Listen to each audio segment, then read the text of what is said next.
Hey y'all, welcome back to Jay's Jeep and Classic Car channel. Today is kind of a bittersweet day. So I've never told this story on here yet, but I got this Jeep about 20 years ago. I was still in college at the time, and started working on it, kind of got my first job, had to move away, ran out of money, and didn't really know what I was doing real well. It was different times 20 years ago. The internet didn't really exist like it does today.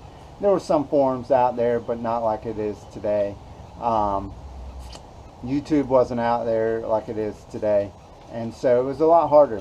And so I bought a stainless steel brake line kit, and I had gotten all the way to putting these S's in. Hopefully you can kind of see it, and that's kind of where I got stuck. I couldn't quite figure out how to get them in there, and one thing led to another. Kind of, like I said, ran out of money, and ended up, this was kind of the stopping point.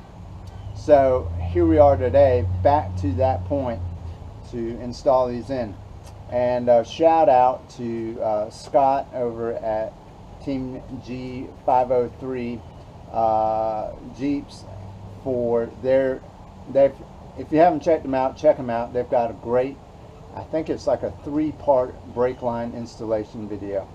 Not trying to outdo them in any way, shape, or form. I'm just doing it here. So I watched that video to learn how to do it.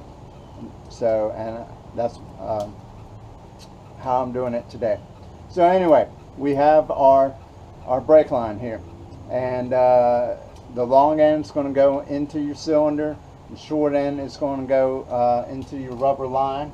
The short end is going to go into your rubber hose. And so on the advice of Team G503, they suggest putting this all together first. So you kind of screw this in like so. And you're going to want to use flare nut wrenches on here. So for my particular ones, it's a 3/8 and a 5/8. Right, and you just kind of snug it up. You don't have to gorilla it, but you want to make sure it's bottomed out and good and tight. He suggests about an 1/8 inch turn after it's good and bottomed out. No sealant is needed, and if you get a good tight seal. Each one of these brake lines is flared. Inside there's another flare, and that creates a good tight seal. After that, you just kind of feed it in like so, and this is like one of those games where you have to figure out how to get the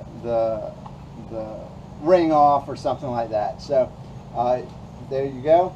You just kind of snake it in. This is going to fit into the cylinder, and then this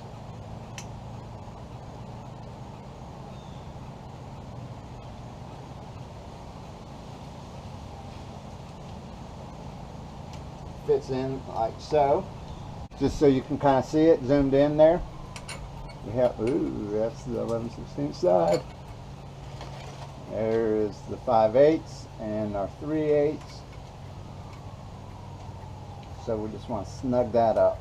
Again, you don't want to gorilla it, but get it good and snug in there. And so there we go. And so when I put the brake drum on and brake shoes and all that, it'll go right there. Hopefully it won't be a mistake putting this in here and having interference, but I think we'll be okay. So like I said, a little bit of a bittersweet moment here to get these in. Like I said, it kind of stumped me before. I had put all this in beforehand, and I couldn't really figure out how to get this piece in with the backing plate in and all that. That's how you do it. So hopefully that helps you. And y'all take care now. I appreciate you all watching.